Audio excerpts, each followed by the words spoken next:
Okay, we're glad to have you with us. Did you get the packet of information, Brenna? I have an email here that I'm looking at. Click here for the materials. These include, yeah. Yep. Thank you. I have that. Okay, that's good. You'll probably want to look through that afterwards.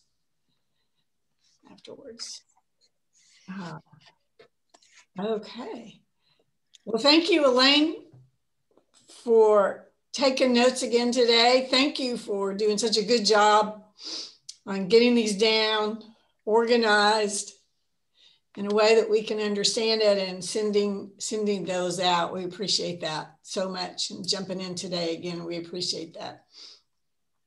Well, we're going to start off with a moment of reflection, and Maggie Cox is going to do that for us today. So thanks so much, Maggie, and I'll turn it over to you. I'm really just saying I'm my own words of what NOAA stands for as I see it. Each of us has a need for a safe place to live. Safe from the weather elements, safe from shootings and theft. Each person deserves a home they can afford without sacrificing a healthy diet or adequate seasonal clothing. These are the rights we advocate for in whatever ways we find effective. Let us renew our charge, sharpen our pens, pick up our phones, if necessary, move our feet to make these human rights available in our city. Perfect. Amen. Amen. Preach it. And I said, amen. Thank you, Maggie. You're welcome. Thank you so much. Next, we're going to turn the time over to Jerry Park, who's going to share with you the goal that our planning group came up with for this meeting. What do we want to try to accomplish? Where would we like people to be as they step away from this meeting after we've had this time together? And then he's going to take you through the budget, Metro's budget process. So Jerry? I've been working with volunteering with NOAA for, I think, 4 years or so. And it's only been recently that I felt comfortable that I could carry on a conversation with friends or family, certainly strangers, and not get embarrassed.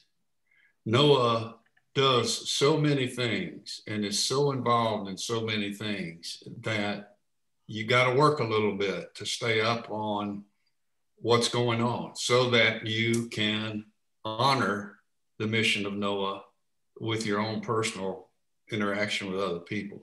So the goal of this meeting is for you to be able to carry on a conversation about all things Metro budget from this point on. And there's 4 elements of this. We want to familiarize you with a simple outline of Metro's budgeting process itself. Then we want to go over what the mayor presented earlier when he presented his recommendations for budget as it relates to affordable housing. And then, as you know, he established a task force to come up with recommendations to him for what Metro should be doing about affordable housing. So that's the 3rd leg. And the 4th is what, after this meeting, are NOAA's priorities. So first, the Metro budgeting process. Secondly, what the mayor wants to do about affordable housing this year. Thirdly, what his task force is recommending to him as to what to do on affordable housing. And 4th, what we want as NOAA. So at the end of today, we hope you'll feel comfortable talking about those things. And the first part of it is the Metro budgeting process. And there's 2 budgets. There is the operating budget, which is the day-to-day expenses, and then the capital budget, which are capital expenses, buildings, and investments of that nature, so forth. the issue for us, all of our interests, all of NOAA's interests relate to the operating budget. So we're not going to deal with the capital budget today, just the operating budget and how that is discussed and decided upon. So let's start at the very first part. Anybody that's been associated with a company and their work life knows that once a year you get involved in the budgeting process, and this is a very typical first step. Each of the departments submit what they think they need to operate and achieve their goals, their commission for the coming year. So Metro departments back in January and February submitted their proposals to the Office of Management and Budget, the OMB. From February 16th to April 2nd, the mayor, together with the finance director and the OMB, reviewed all of those and discussed it. You know, they questioned it. They went back to the Metro departments to learn more about it, make sure they understood what these departments intended to have or wanted to have. Then April 30th, the mayor presented his proposed budget to the council and gave the State of Metro address. And we've talked about that in meetings here since then. And we also saw write-ups in the paper about what was included in the budget that he presented. So that's sort of step one. All that pre-work resulted in the first step being what the mayor is presenting to the council for what he thinks we need to operate Metro. And so the way that gets done is there's a first reading, which is Tuesday, I believe, this coming Tuesday. There will be a first reading of his budget at the council meeting. Now that doesn't mean that's the first time they've seen it. Just like us, they've read the newspaper too, but this is the first official reading of his budget.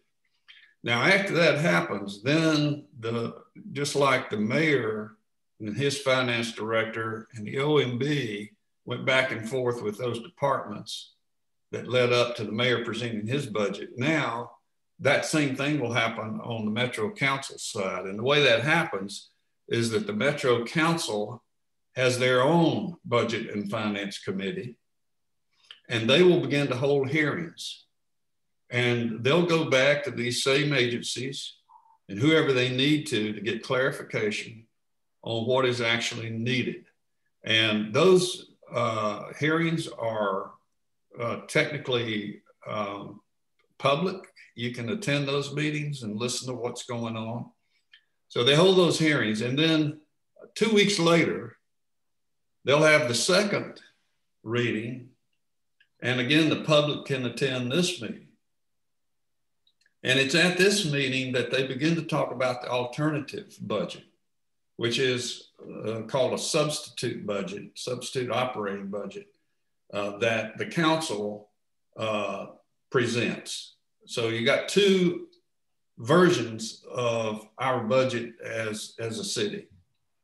After that second meeting, the Budget and Finance Committee goes back to all the parties involved and to continue to have further discussion and continue to build their substitute budget.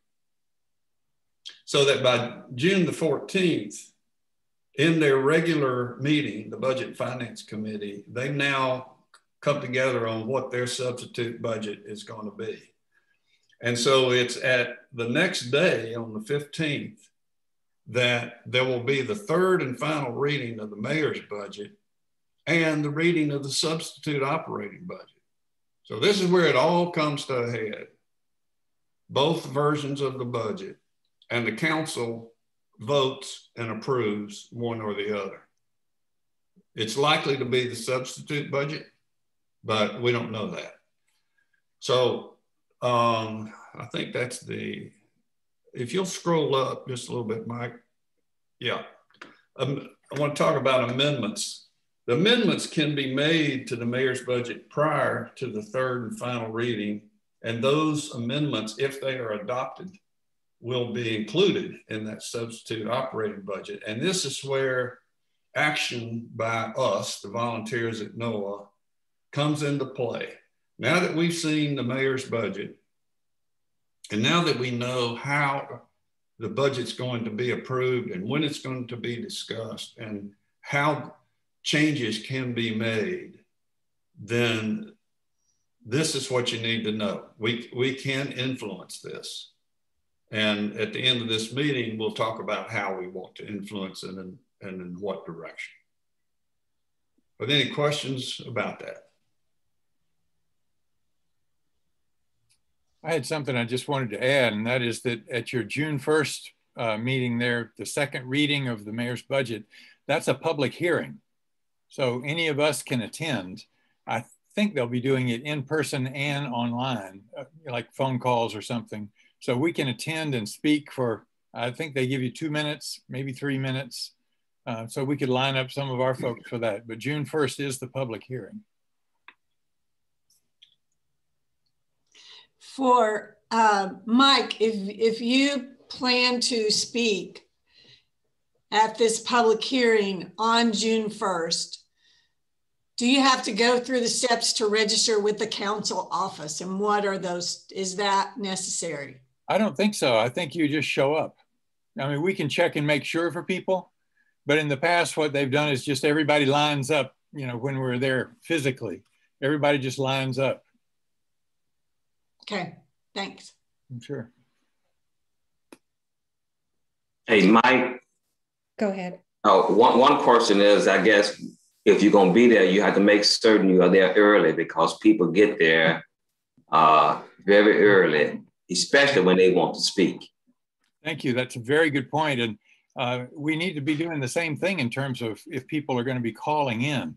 We need to understand how that process works, because last year, another group which did some really good things, but they occupied the phones. So it was like 2 in the morning or something before any of us got to speak. So that's a very good point, Reverend Thompson. Thank you. So could we capture this as a budget, as an action item, Elaine? Or Mike, can you find out exactly what the process will be and what we need to know as Sure. advocates? So Reverend Thompson, I'm thinking kind of back to last year, what happened, and we know that there's going to be a large turnout with the People's Budget Group, advocacy group. And so we don't want NOAA folks to be locked out again. So what do we need? I guess my question is to find out what's our strategy so that we can be front and center and not be pushed back.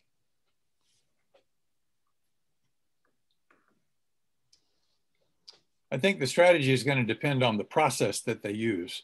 Reverend Thompson was right. And when they do it in person, very often it's just people start lining up. So you want to be there reasonably early in person. But I'll check and see how they're going to handle it this year. Because with COVID and everything, even though we're starting to open up, I think they'll still be doing it slightly differently. And we need to understand that. Yeah, Mike, I have to say we need to understand how those who don't feel comfortable going down there can have an equal shot at making comments. Yes, that's what you're saying. Yeah. Perfect. So whatever each process is, that's what we want to find out. And then let us all know. Thank you. Thank you, Jerry.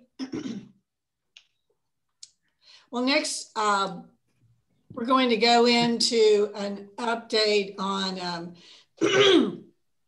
what the mayor has shared in relationship to his budget affordable housing items. So, Mike, are you going to put that up, or should I? You've done that. I just did. Okay. Unless you'd like to do it, it doesn't matter. No, that's fine. That's fine. So what I did was I just made a list of what he said and what understanding we have or maybe don't have from what was said, and where kind of how all this ties together. So number one is he in his budget, and keep in mind in the line item, so to speak, of the Barnes Housing Trust Fund in Metro's budget comes under a category labeled discretionary, which means it's more at risk of being clawed back or taken back. So that's something to be worked on. But what he did say was he budgeted $12.5 million from the operating budget to go to the Barnes Fund. And the Barnes Housing Trust Fund Commission, I think they voted recently, Maggie and Elaine can correct me, for the affordability period to extend from 20 years to 30 years, whether those homes are rental or home ownership. The compliance side of that is not such a challenge for the rental side, but it will be a real challenge for the home ownership side because homes can turn over.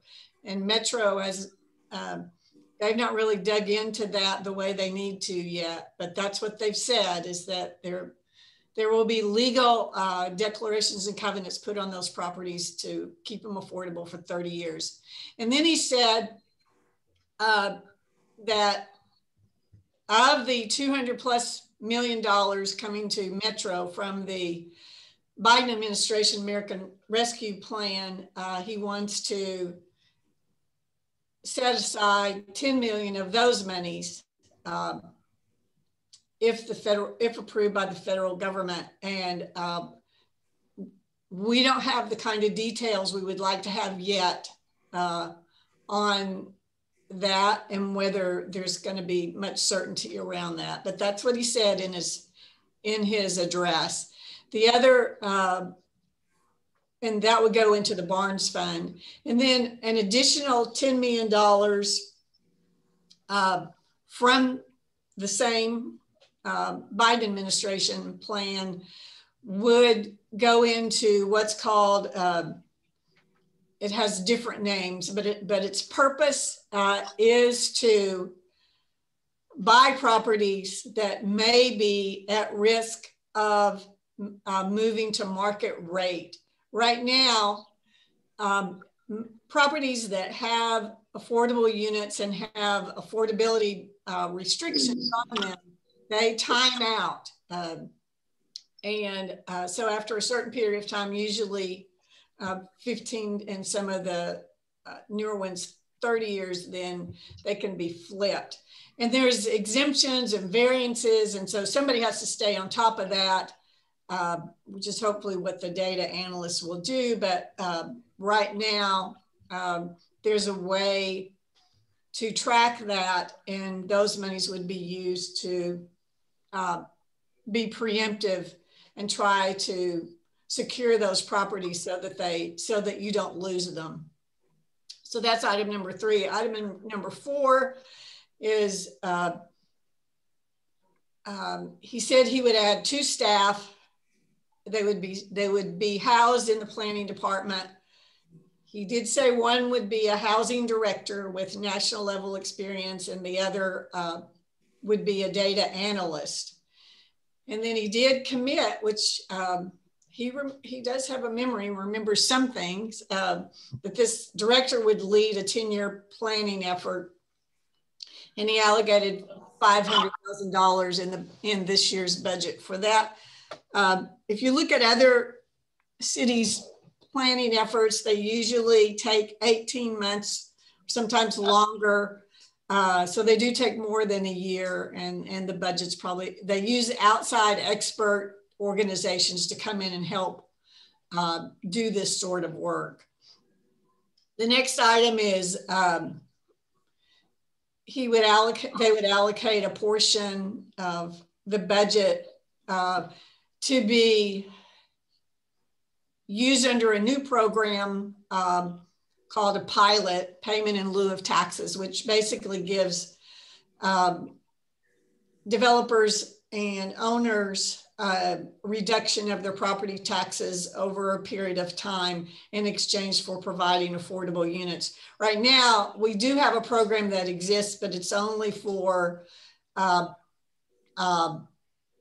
program called the Low Income Housing Tax Credit Program, and it doesn't, state law doesn't allow for other type projects, but Council Lady Allen is working on that and has been for some time. Item number 6 is a big item because often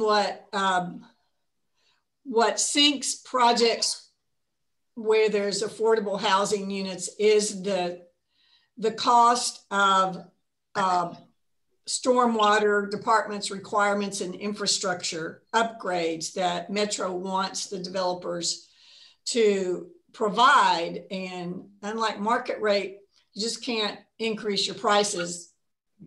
So they've agreed to set aside $2 million for infrastructure agreements. So if Metro Water Department and Metro Stormwater Department are building and code says, we want you to upgrade our infrastructure, then, and it's a project providing affordable housing units, then Metro would cover some of those costs. Item number 7 is there's a piece of property in Council Lady Toombs district, I believe, on 24th Avenue. It says it's 3.8 acres, but I did the research. I think that's an error. I think it's 2.8 acres. And they would solicit requests for proposals to build housing there and affordable housing. And that's actually in zip code 37208, if I have my research done right, near Buena Vista Heights. And then he mentioned they asked the federal government that the American Rescue Plan money, some of them could be allowed to expand what they're calling homelessness relief. I don't know what they mean exactly by that, but I do know that in the past, in previous budgets, monies have been set aside as financial incentives. In other words, to give landlords payment up front, whatever. In the past, it's been $1,000 to accept tenants with housing vouchers because it's so hard for tenants with vouchers to get housed in the market that we're in. And then his last statement, which is, I don't put too much stock into this right now because it's down the road, but he has an intent statement that half of the property tax payments from Oracle's property tax payments that go back to Metro, the other half would be to pay off the $175 million of costs they invest, would go forward affordable housing. But again, it's not legally binding, and Metro Council, I think, has to approve and agree to this every year. So that's the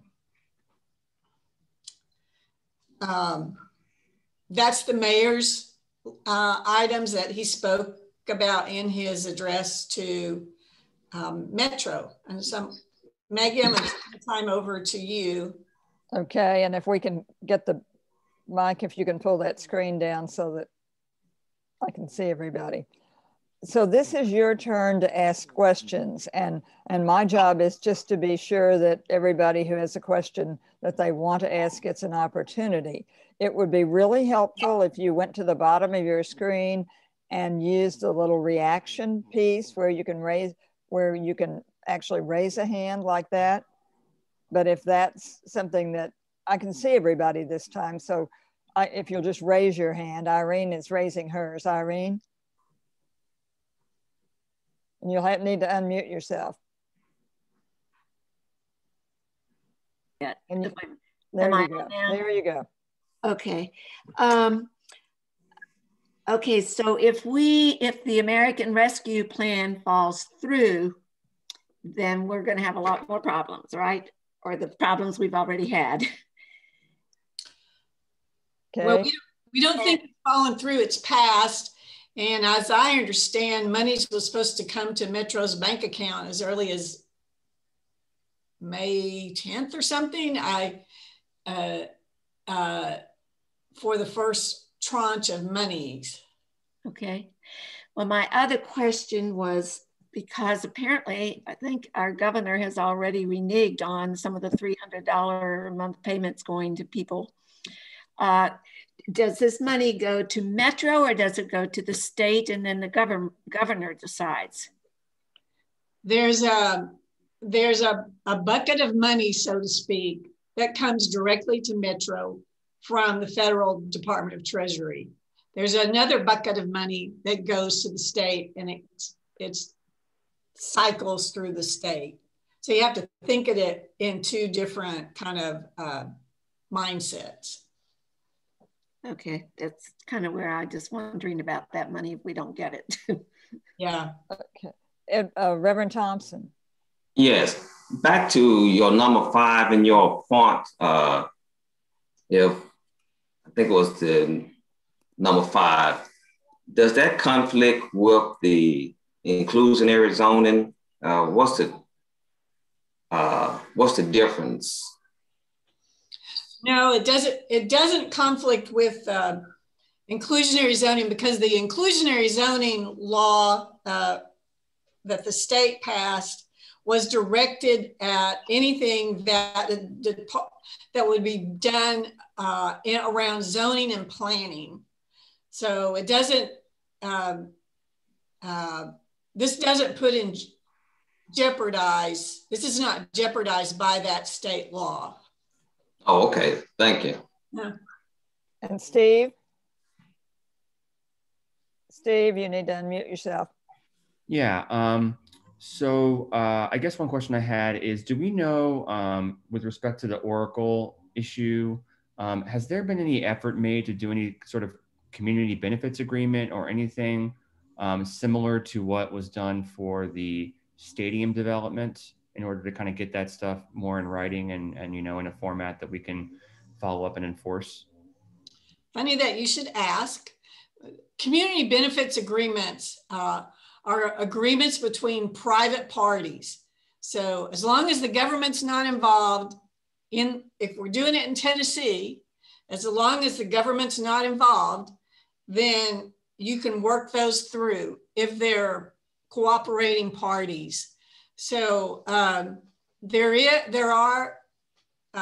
have been initial conversations. In fact, tomorrow, no, it's not tomorrow, 28th of the month, representatives from Stand Up Nashville, the Equity Alliance, NOAA, and the senior policy director for a national group called Common Ground. I forget the name of it. Her name is Emily Faden. She lives here in Nashville, and she works with groups all over the country on a number of policies. And so there's conversation to see if groups can come together and come up with something that then they could enter into conversation with Oracle if Oracle shows interest. Okay, great. And then my last other question was, in terms of how we feel about what, you know, everything you just went over, are we happy with the amount of like actual, you know, operating budget money going to the Barnes Fund? Because, you know, there's 10 million for the Catalyst Fund. There's 10 million potentially for this American Rescue Plan. But like in terms of what, you know, Mayor Cooper in Nashville is actually committing, you know, 12.5 million is not, you know, very high. So what's our position on that? Well, you know, we've not swayed from our request that we wanted to see minimum of $30 million committed, a 3-year commitment So 30 million a year. And we've not swayed from that. In fact, that's also the recommendation from the Mayor's Affordable Housing Task Force. I think, you know, this is a year where you're going to have monies that you wouldn't normally had. So he can say we're investing 3 times more or whatever it is, but those are one-time monies coming from this, from the federal government's plan, if, you know, if they materialize. So you know, if people ask me, I say, that's a little bit more. We thank you for that. But it's not where we need to be to deal with our crisis. We expect this. Maggie, I've got a question, if I might. Yes. I think other two people are things holding their hands. And I see Jim there too. Ed, go ahead. And 2 things. The name for which Kay was searching is Grounded Solutions. That's Emily Thaden's group. And the second thing is, Kay, there is, I think, still a $250,000, $300,000 lien on that property that you mentioned, the 388, that's actually 288. Is that lien just gonna, is Metro just gonna dissolve that lien, or is it gonna get hung up in some sort of internal legal thing? Well, in a perfect world, if you do this right, Ed, the titles are cleared before they're put out, you know, by the government for this RFP, but that's not the case. And so that's going to be, that will be up to the entity submitting an RFP to do the due diligence and see, to do the title search, right? And see if it can be cleaned up or what it would take to do that. I feel certain that Metro Legal is probably not going to do that. Okay. Okay. Well, that's the problem with the property. So Jim and then Paulette. Thank you. That was the magnificent plan and steps the mayor has taken, no one has taken. And I'm just wondering, what do you do if there's no land to put this on? Has that been approached? Or do we even think about it? Where can we get the land purchase that's viable so we can build on it affordable housing? Well, the way you look at it is this: you either look to preserve housing or you look for land to build new housing on. So there are opportunities for some projects that are on the list that aim with naturally occurring affordable housing, but you have to have the real estate people involved to help you find those possibilities. So you're not just always looking for raw land, you may be looking for other buildings that could be bought. Thank you. Paulette? Yes, my question had to do with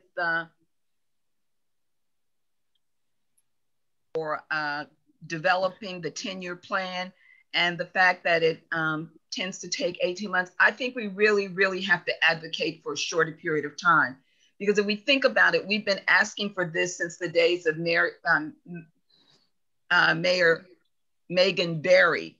So we've already lost about 3 or 4 years. So I think we have to say a year or less.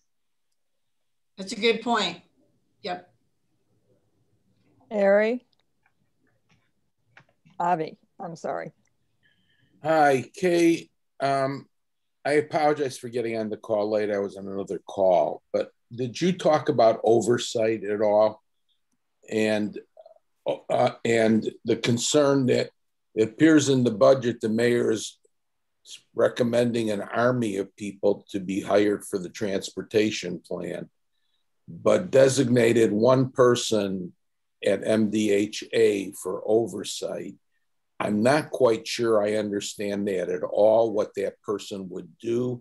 And we have always taken the position of an independent person being hired through city government. Are we not going to push back at that and ask for that position? Well, I wasn't aware that I wasn't aware that someone was going to be hired by MDHA to provide oversight of something. I wasn't aware of that. What I understand is there would be 2 hires. They would both sit in the planning department. I know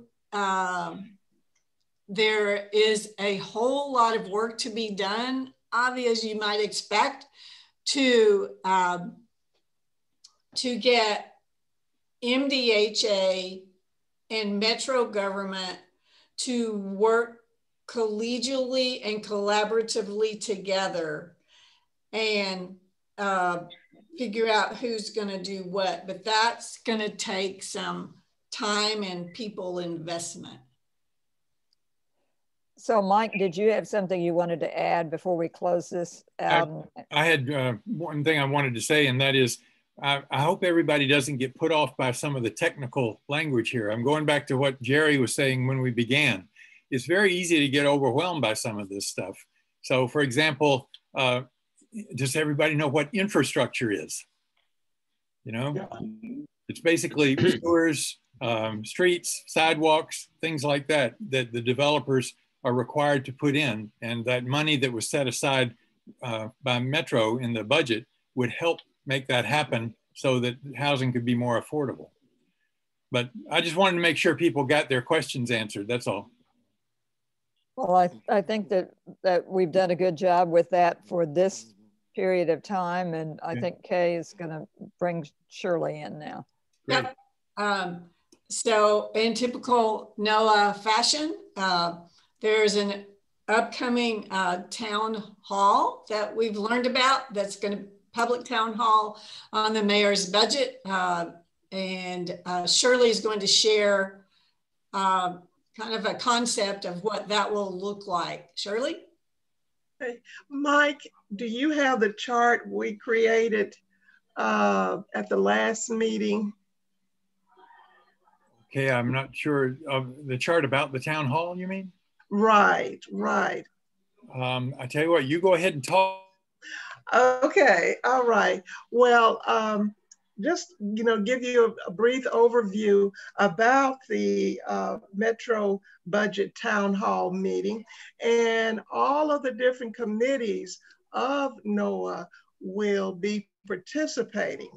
And just like what has been said earlier about the budget, that we still want to support the $30 million coming to the Barnes Fund. And then also too, just to piggyback on what you were saying, Kay, about the 2 positions that are, being proposed in the new budget. One of them is for a director who is highly qualified in the area of affordable housing, but the other person is just a data analysis person.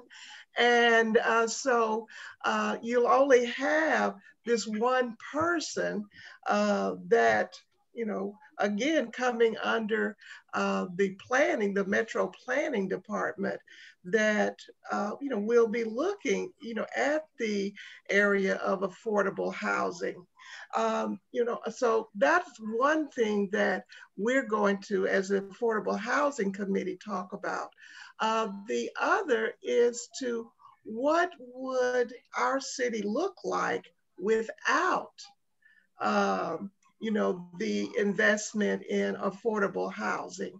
Because what we'll have is more families that can't afford affordable housing, but then more families moving outside of the Nashville-Davidson County area to get to affordable housing. That meeting will be, the town hall meeting will be on Thursday, May the 27th at 6:30, Mike? That's right. At 6:30. Okay. So, we're inviting, opening it up for council members to, be at the meeting. Then, so as many people can, attend this meeting because each committee will be looking at what they'd like to propose for this upcoming budget, but then also what the area would look like without the funding in that budget area. So. Thank you, Shirley. Thank you, Shirley. So we're going to go right into a review of the Mayor's Affordable Housing Task Force recommendations, and we have Paulette with us to go over those and share comments. And there's Paulette, if you want Mike to put up the list, he can do that or not. I think that would be helpful because there's a lot of information, and I'm just going to highlight the particular ones. There are, I believe, 9 total recommendations, and the official report has not been released. The work, however, of the committee has concluded. I don't know the timeline for the release of the full report, but it should be forthcoming within the next several weeks. There was not in the recommendations or the plan any discussion of the rollout and how it would be brought before the citizenry. And I think that's a great omission. And I think that's something that NOAA could help fill the gap. But in the meantime, let's go over. The recommendation is that the Barnes Housing Trust be increased with sustainable, reliable revenue sources. And the goal is to produce at least 1,500 units annually. And you'll see the specific remarks beneath that. But the main thing is to produce 1,500 units annually and to be financed or resourced at the rate of $30 million per year. One of the other things that's really important is that currently there's only 1 or 2 times a year that applications can be submitted. And there was a recommendation that there be rolling or more frequent times or more of a rolling process for submitting applications. Let's go on down to number 2, and that has to do with the department and data. I think it's important for us to realize no mayor since Mayor Berry, and she was very forthright about it, has seemed to, the idea of forming another department doesn't seem to resonate with them for whatever reasons. It may be that there's a perception that there's the bureaucracy at the metro level is already too big. But we see that without a singular focus and without staff continuously involved in it, that affordable housing gets lost. So we want to invest in Metro's capacity and capability to deal with solutions for affordable housing. The other thing we want to do is this national level expert who is to be housed in the Department of Planning.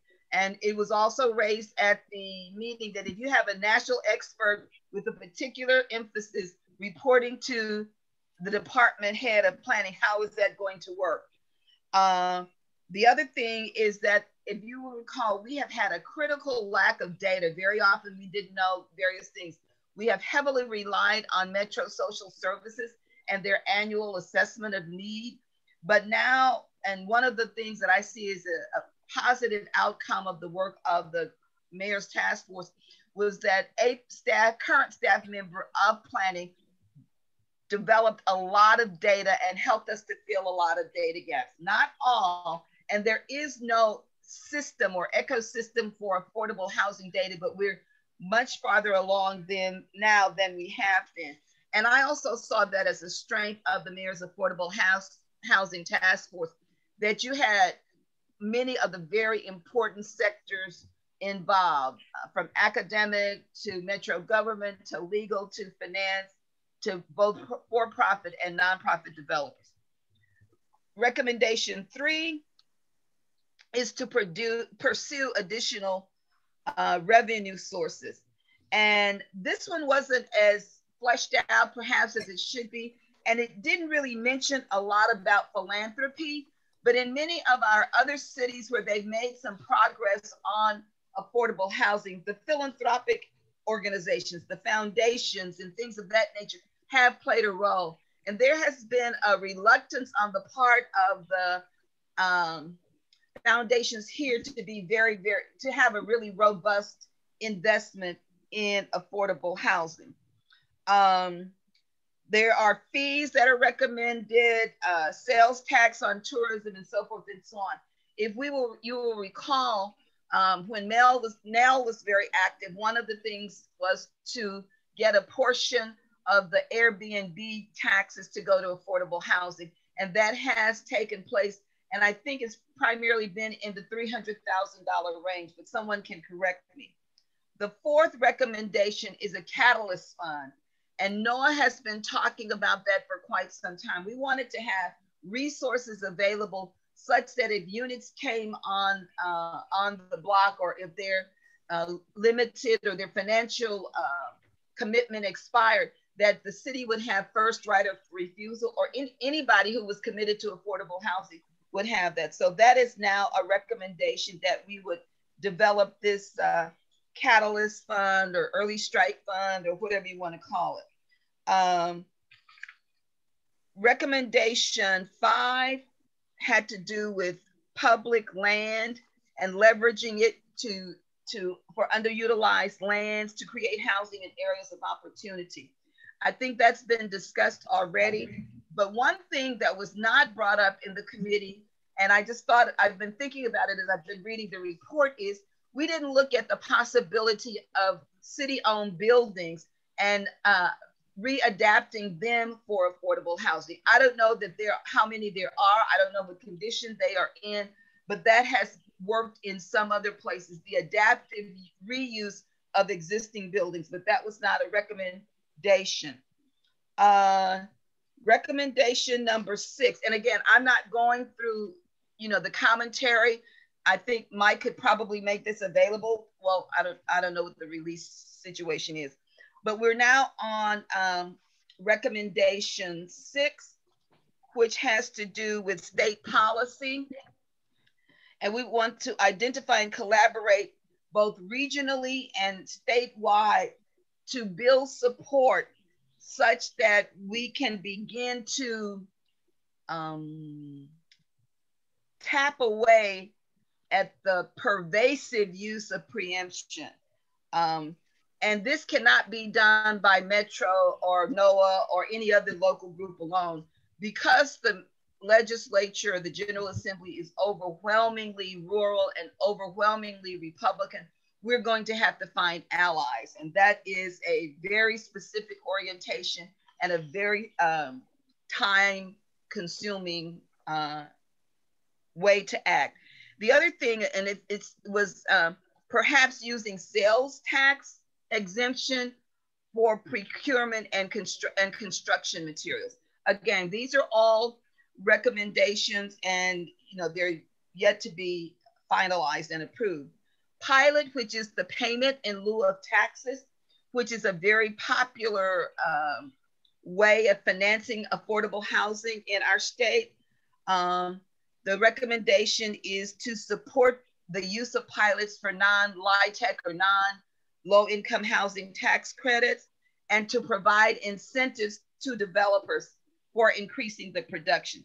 That's a little bit more complicated, and there is explanation about this. And I guess the good thing is Councilwoman Berkeley Allen has a group of people who are working on this to develop a model. So that's very encouraging.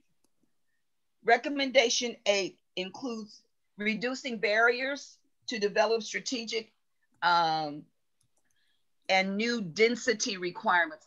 There was discussion in the committee that we needed to look at all of our requirements, from parking to density to everything else. And so this particular recommendation begins to address that. It's proposing a comprehensive housing market study, and also to improve our zoning and land use and planning codes and documents, because they've not been updated in a little while. And then we know that Council Member Allen has also put forward legislation about these accessory dwelling units, such that, you know, in-laws or whatever could be allowed to live there. And I think I've covered most of that. And create an environment where developers can be creative in bringing different types of affordability to neighborhoods. And we did talk about tiny houses and other kinds of things. Again, it didn't gain a whole bunch of traction, but at least they were put on the table. And the final recommendation is to invest in Envision. And as you know, Envision is the forward-looking and comprehensive plan of MDHA to transform its legacy or existing public housing, as we have all known it, into mixed use, multi-purpose, and particularly mixed income communities. That is the focus and orientation of MDHA. And that is a good focus and a good orientation. However, it does not create a whole lot of new affordable housing, and that perhaps is a shortcoming. We want more than a one-to-one replacement of the units that are already existing. And the reason for that, and one of the things that the task force showed, incontrovertibly, is that the need is greatest in the 0 to 30% of AMI. And the problem with that is building those kinds of units with the rents that the tenants could afford to pay is financially not viable for developers. So then that's where we're going to have governmental or some other kind of support and subsidy to make this real. Now, a lot of the discussion initially was 80% and below, and the data showed that is not where the need is greatest. And even if we went up to 50, that's a little bit, I can stomach that better than looking at 80%, because that's kind of taken care of. I'm going to stop there. I hope there's time for questions and comments, but I would like to just say in closing, the Affordable Housing Task Force that the mayor had, I only thought of 4 groups that were not represented. One was Metro Human Relations Commission, and they did those little booklets that were so informative. The chamber was not represented. Also, Metro Social Services, the data from whom we are relied on heavily. And there was a fourth group that's escaping me right. Oh, the Civic Design Center. So those 4 groups that have had a role in affordable housing were not represented on that committee. And what I would like for our NOAA's Affordable Housing Task Force to consider is, once the report is rolled out and once we understand the mechanism for gaining public support and ownership of it, is to perhaps have some kind of a meeting, maybe in one of our task force meetings, that those 4 groups are represented so that we can hear their reaction. And that concludes all I have to say at this moment. Thank you, Paulette. Thanks so much. Maggie, can I turn it over to you for questions? You want to do questions now? Okay. Well, there was a lot there. So once again, I see Irene raising her hand really quickly, but I see followed by Abby and Pat. So let's go that way. I'm just wondering what this new development oracle is going to mean in terms of housing. It seems to me like it could mean more gentrification, that people who live in these areas around East Nashville and all could lose housing. And I don't know what it means when they say 8,500 new jobs. Are they going to be bringing in a lot of people, or are these jobs going to be available to Nashville's people? I guess I'm just wondering, what is the impact of that going to be? And all I can say is that it's unknown, but there are groups who share your concern and are really working hard to make sure that it is not another gentrification process on steroids, and also to make sure that some of the money, and there have been initial commitments that some of the money will go to affordable housing. Beyond that, I cannot say. I don't know if any Kay or anybody else has more insider knowledge.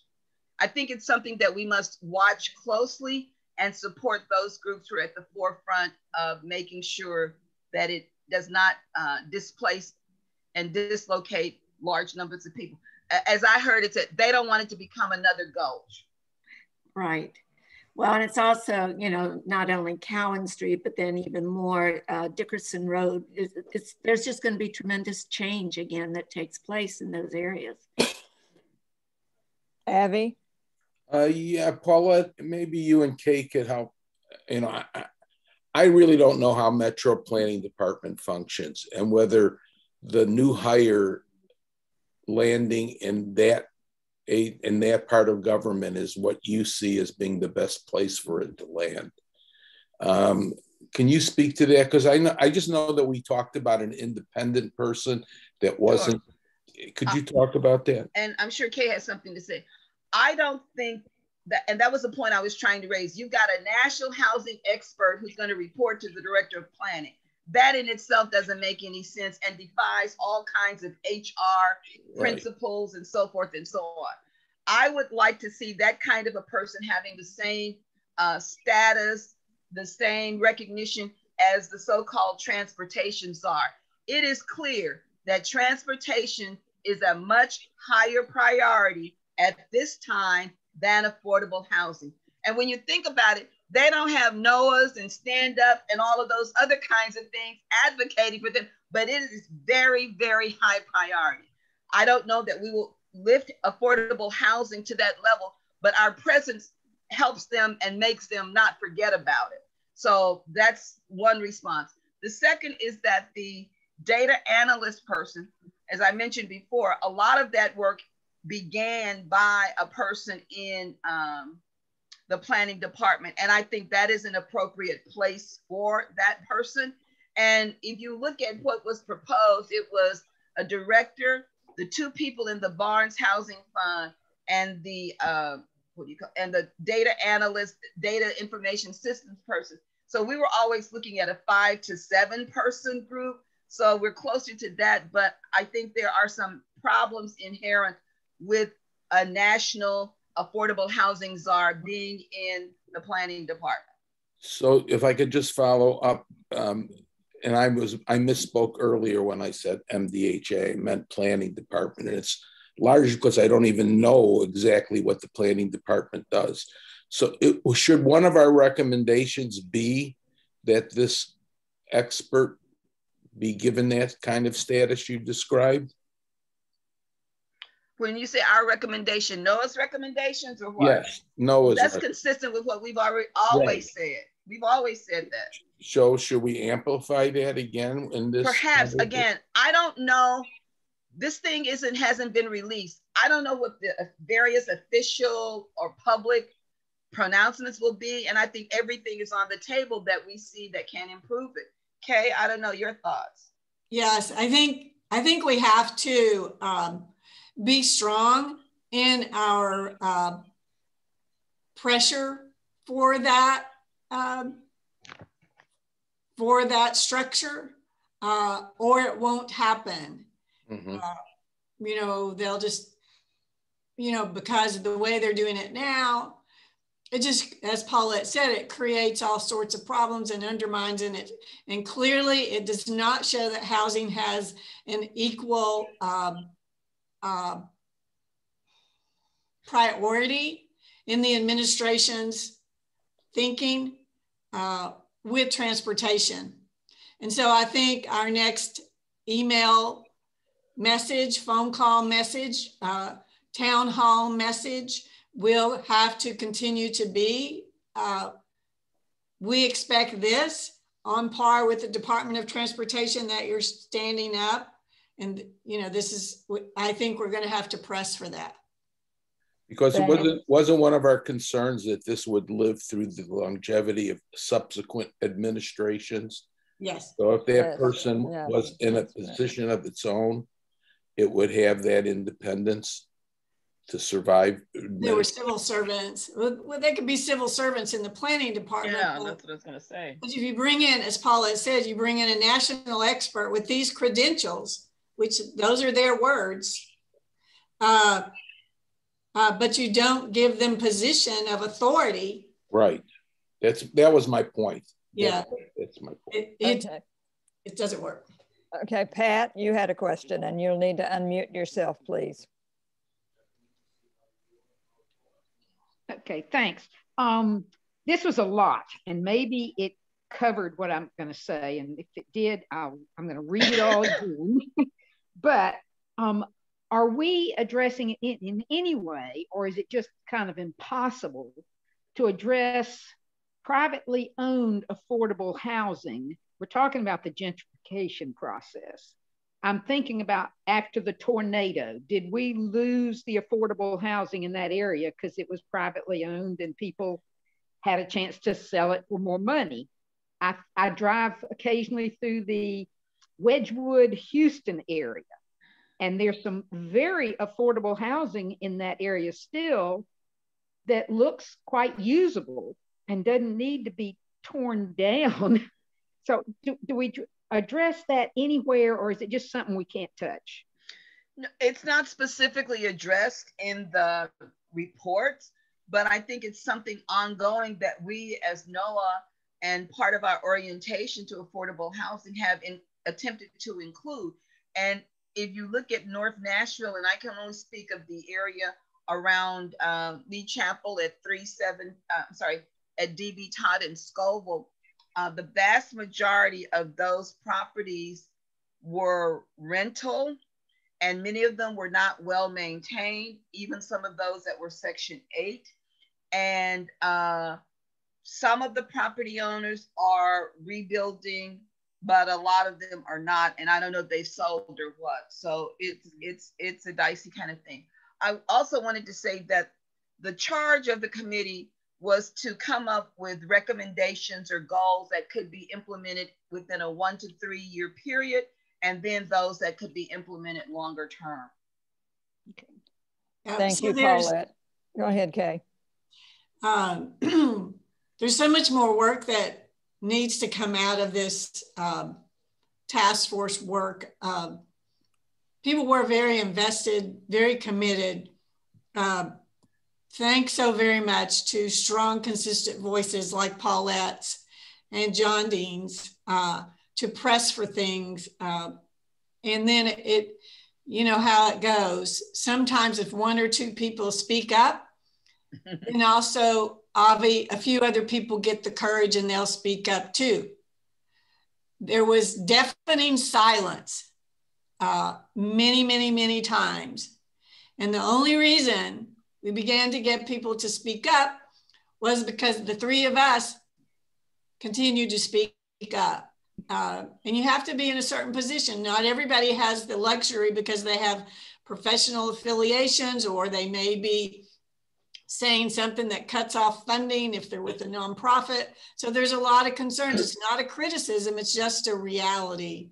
But there's a lot more work to do. So I'd like to move on next, just to kind of summarize things to Mike, and he's going to pull up a chart that allows you to compare kind of in a simple way how things look right now. All right. You can see the chart is even color coded. I think Kay and Maggie or somebody put this together. But you can see how Mayor Cooper's budget compares to what we've been calling for, the NOAA's Affordable Housing Task Force position. It also includes what the Mayor's Housing Task Force is recommending, even though the final recommendations are not out yet. And then we're trying to look also at the People's Budget Coalition, which is interested in housing as well as other things, and then any comments from Metro Council members. And all of you got this in the email, by the way, that went out ahead of time. There was a lot of information in that. But you can see that Mayor Cooper's budget has this 12.5 million in it. There's the possibility of 10 million in federal dollars coming in later, but the only thing that's committed really is the 12.5 million. We've been saying 30 million. That's what we want annually for over 3 years. So nonprofits can plan for it. And the mayor's task force recommended the same thing. We don't know about the People's Budget Coalition. Councilmember Toombs is interested in trying to add something in addition to the mayor's proposed amounts. She had mentioned the idea of 2.5 million. This catalyst fund they were talking about, Mayor Cooper's budget has 10 million in it. We had not taken a position on that. Mayor's Housing Task Force recommendations are, yes, we ought to do that, but we ought to sell bonds, essentially borrow money to produce $50 million for that purpose. And I'm not going to go down through all of these things, but I did want to touch on this last one here. Next to last one, rather, Department of Housing. There was a lot of discussion about that just minutes ago. And the mayor's budget is proposing those two positions to be in the planning department. And we're still pushing for a separate, adequately staffed Department of Housing that's separate from all this. It's its own department, its own metro department. The mayor's housing task force is also recommending that, possibly because we have Paulette and John and Kay on that group. The others we don't know, but we think Councilmember Allen and Councilmember Suara, they're on the mayor's task force. So we think they're interested in this also. So there's one more down here, but I won't try to explain that.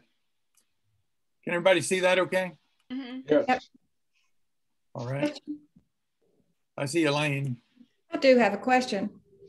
And my question is it unheard of in cities our size to have a department with a name like Department of Transportation and Housing and have almost co-directors?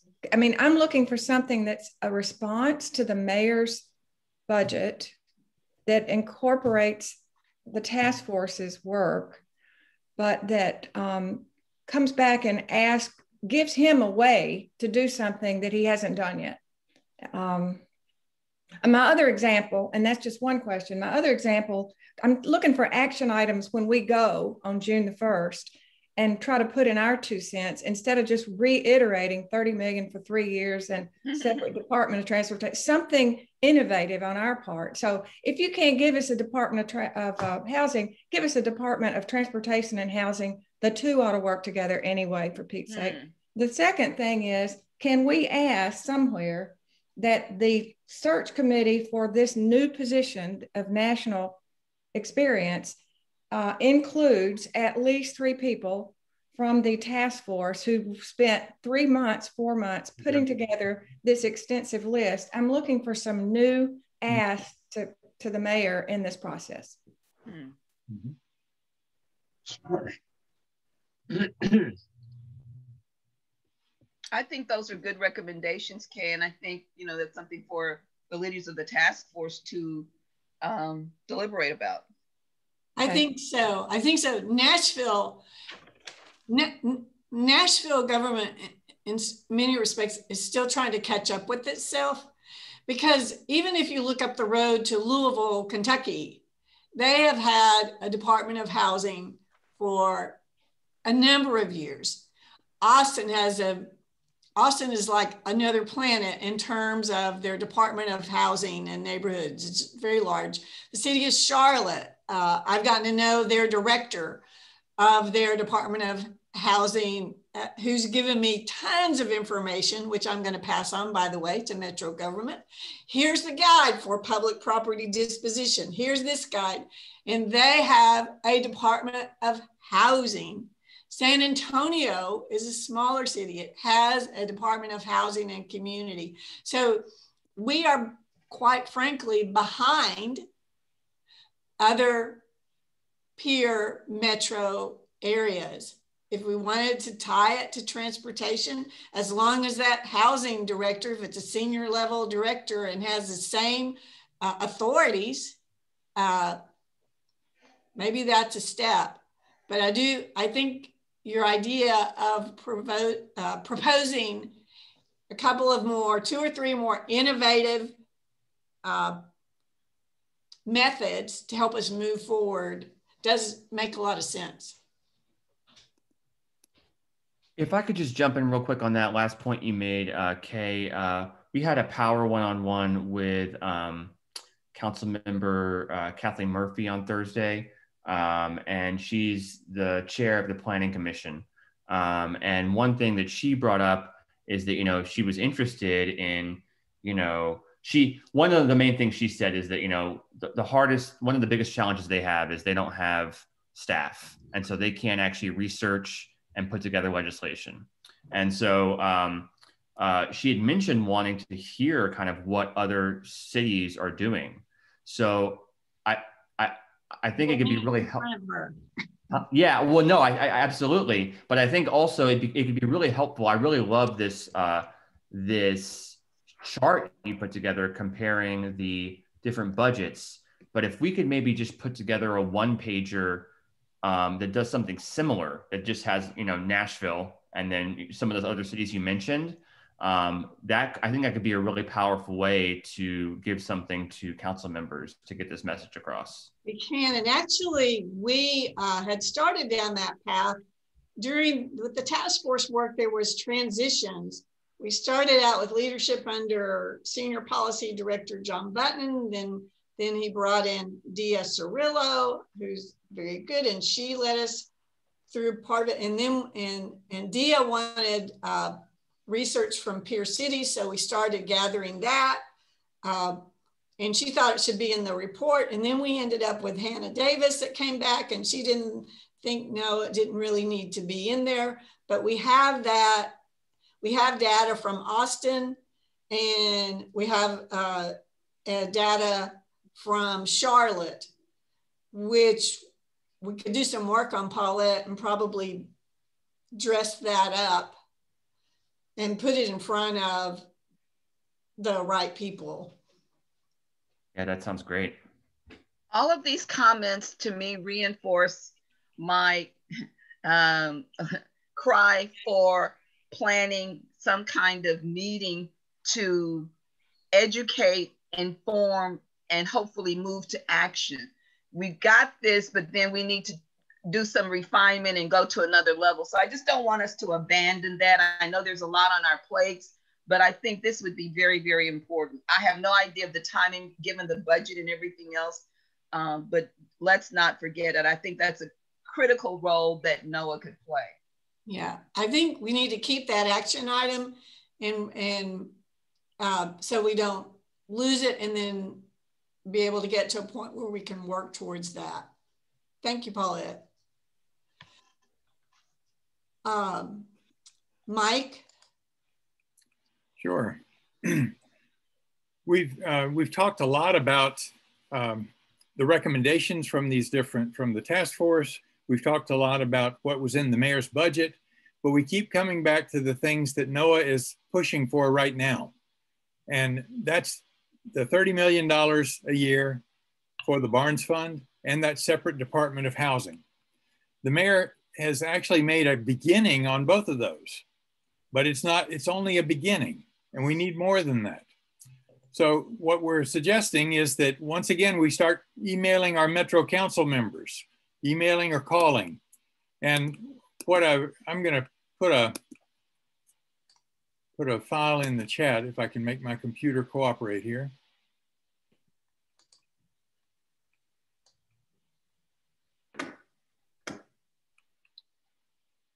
Here we go.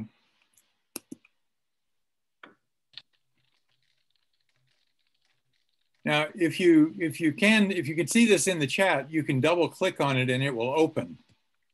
But I'm going to just share, I wanted you to have it so you can look at it and copy it or whatever you'd like to do to make an email to the Metro Council members.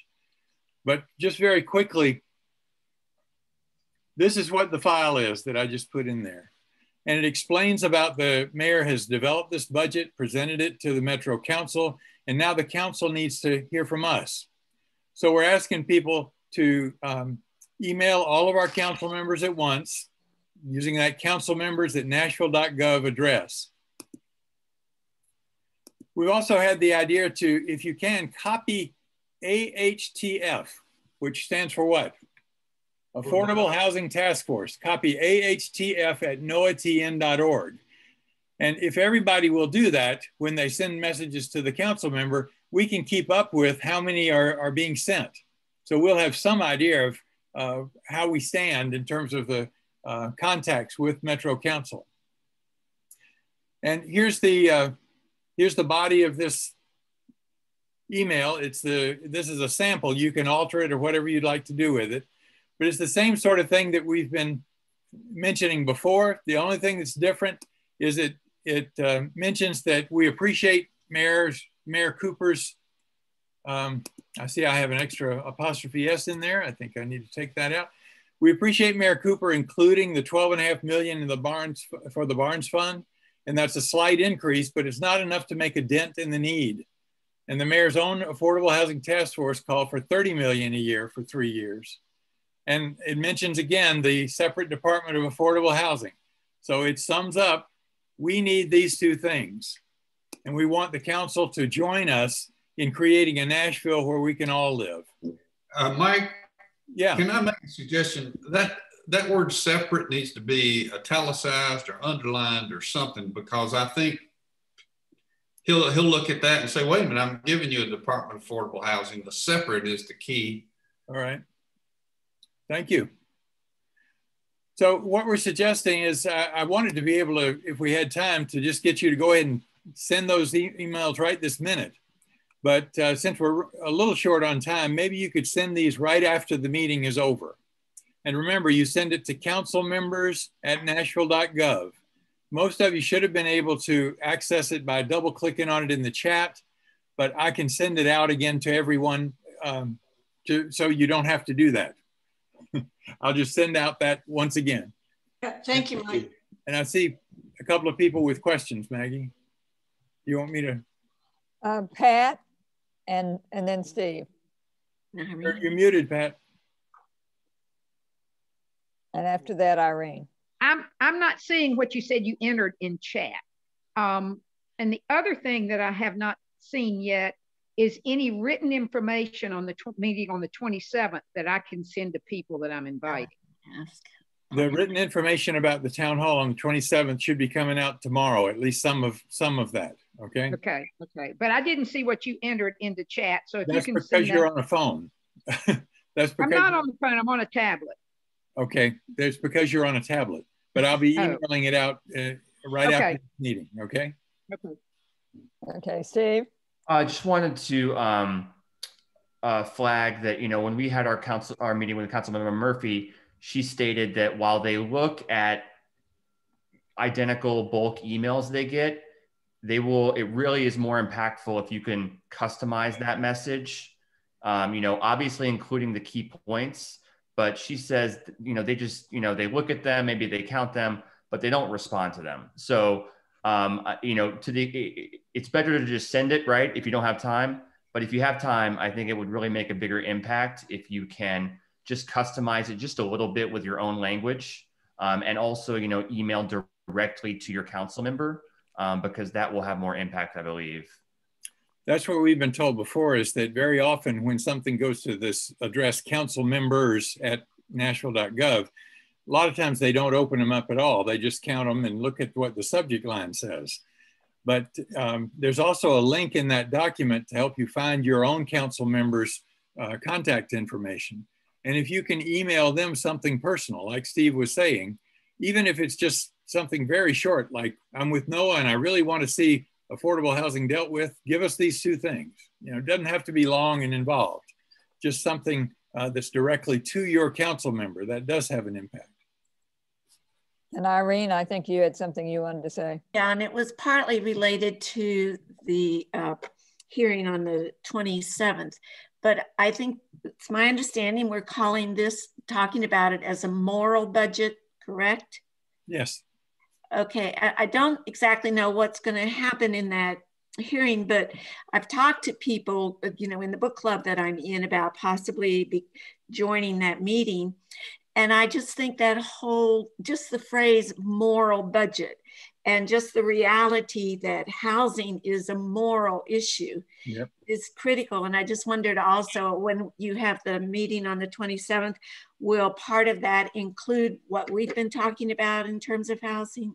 Yes, yes. On the 27th, the major things that are in there is the Housing Task Force asking what we want, the Criminal Justice Task Force pushing for what it wants, and then the Education Task Force. So they're all the asks that we've been putting together for the Metro budget. Okay, that's kind of what I thought, and I'm hoping that some of the people I've been trying to get to plug into it, will be affected by it. But I know when I've used that word, a moral budget, it's like, oh wow, I hadn't thought about it that way. Good. That's part of the purpose to doing it that way. Yeah. I think we have time for one more question if someone wants, if there's another question out there somewhere.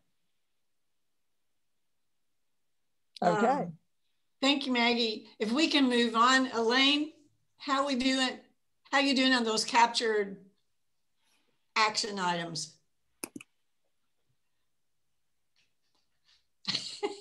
We can't hear you. Nope. You're muted. You're still muted. You're still muted. She's trying. There we go. There you go.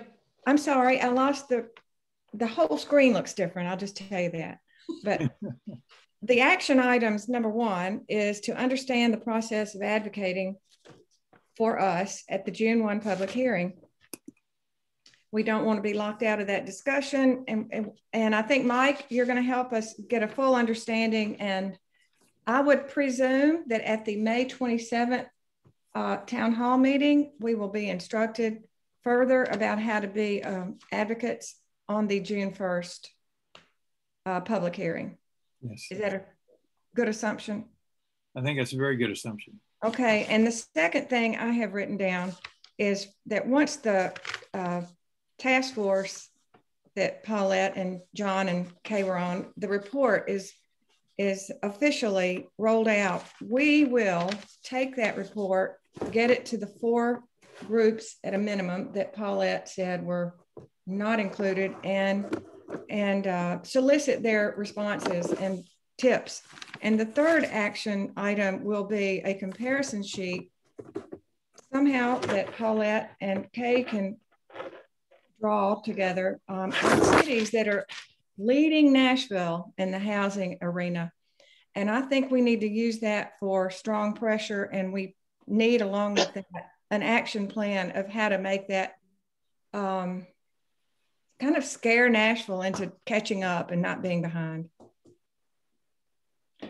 Kind of an action plan on getting it to the right people. There's one more action item, and that is for all of us to email. Oh, sorry, Mike. Sorry, Mike. The email we're all sending now or after the meeting? Right after the meeting, and then also to share it as Irene was trying to share information with her book club, to share this with others in your congregation or group, or just a circle of 5 friends. It doesn't have to be something incredibly formal. Just get some folks to send emails just like you're doing. Well, Mike, does it say in that we are we supporting the mayor's budget? If our friends ask us, are we supporting his budget? I'd have to say we are. I think what we're saying is that it's a good step in the right direction, but it's not quite far enough. Okay. It's like if someone's starving and you give them 5 saltine crackers, well, that's okay, but they need a full meal. Well, we've had, I guess, I've been at this for a while, as people know, but I've heard this same statement, Mike, as have you, for how many years. It's a good step. It's a good first step in the right direction. Our crisis pressures us to not accept that anymore. Right. We need bigger, bolder investments and steps. Maybe we could rework the email to say that. So I don't want to open up this can of worms now, so maybe it's just an action item. But my biggest question about the budget is whether NOAA is going to be advocating for a re-raise of the property tax. It lowered back down to $3.40 something, I think, as a result of the reappraisal. And so we would be able to get a lot more money for our, priorities if the mayor would, raise that back up a little bit, as the council and the mayor have typically done every 4 years following a reappraisal. So sorry, I just maybe add that to the action item list of things. I have it. Okay, thanks, Elaine. Got it. Okay, now reflection time. And if we go back to the goal that Jerry stated at the beginning of the meeting, that's where we want to hear your responses. Do you feel like we were able to meet this goal in your mind? Want somebody to read the goal back to them? Yeah, I'll read it. We want people to be able to feel that they can confidently carry on a conversation regarding the Metro Nashville budget process, the mayor's housing related budget items, the mayor's affordable housing task force recommendations, and NOAA's priorities. How do you feel about carrying on a conversation with someone, Jim? I think we explicitly carry that goal out. I'm very satisfied and amazed. Thank you. I saw a thumbs up from Brenna.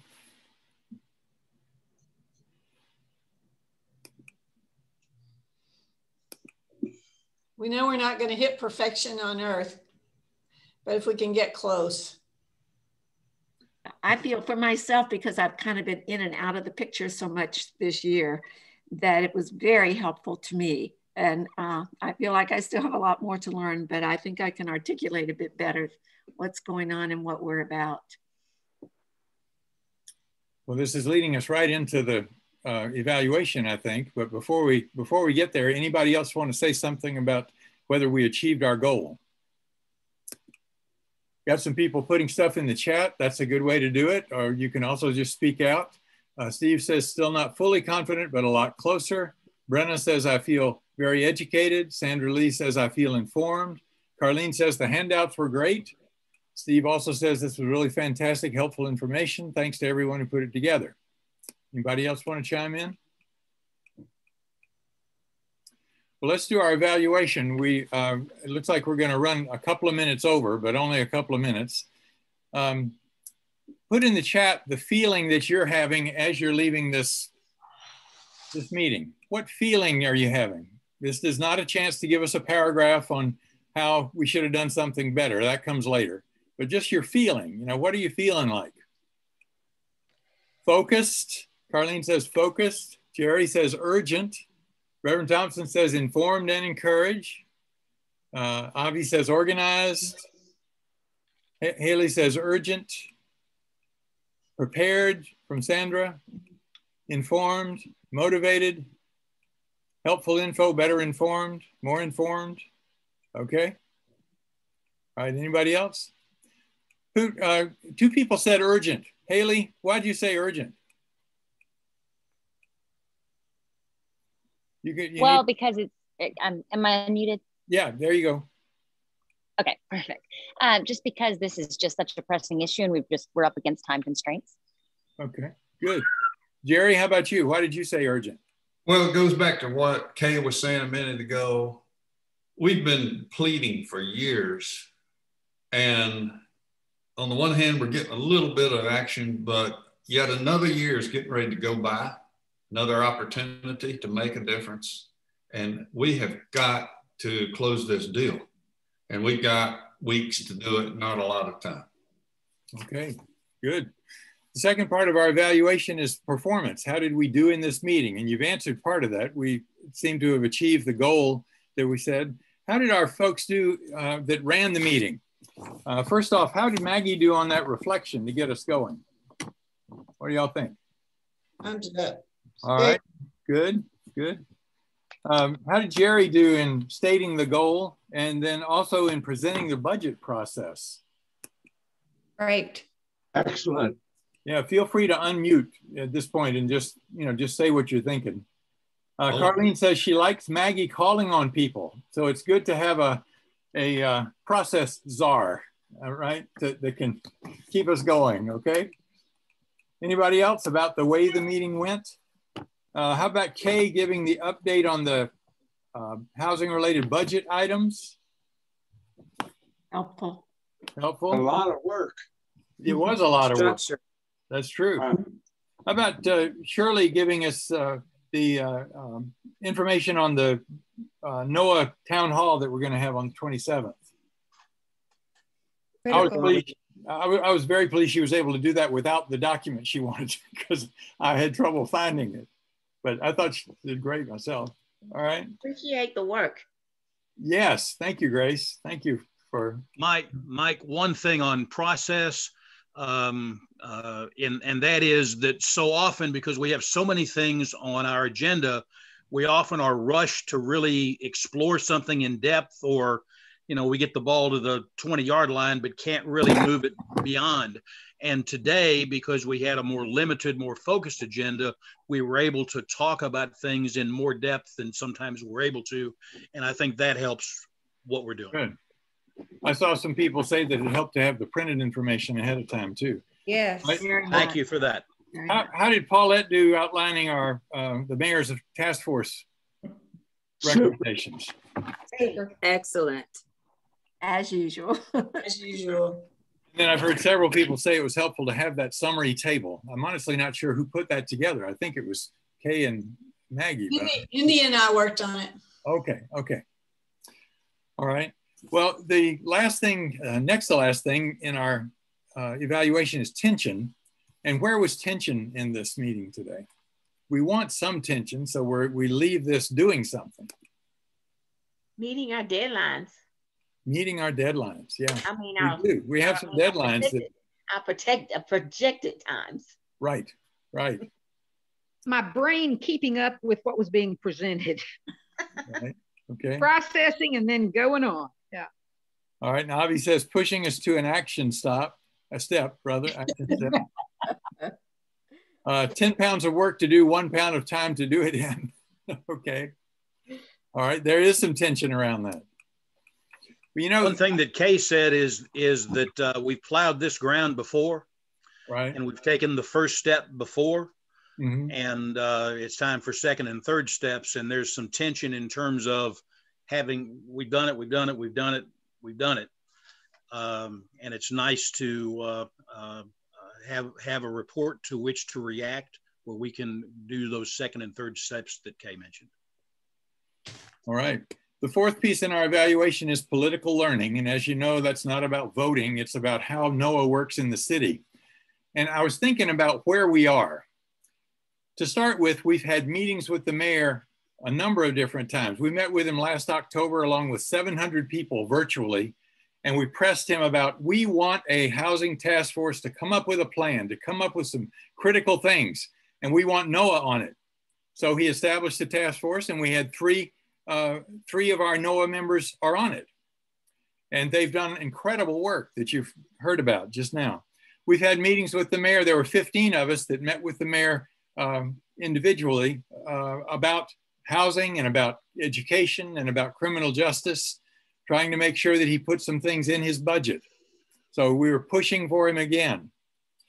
We've also, in the mayor's budget, we've seen that there are some of the things that we do want. It's like they were saying, the first step.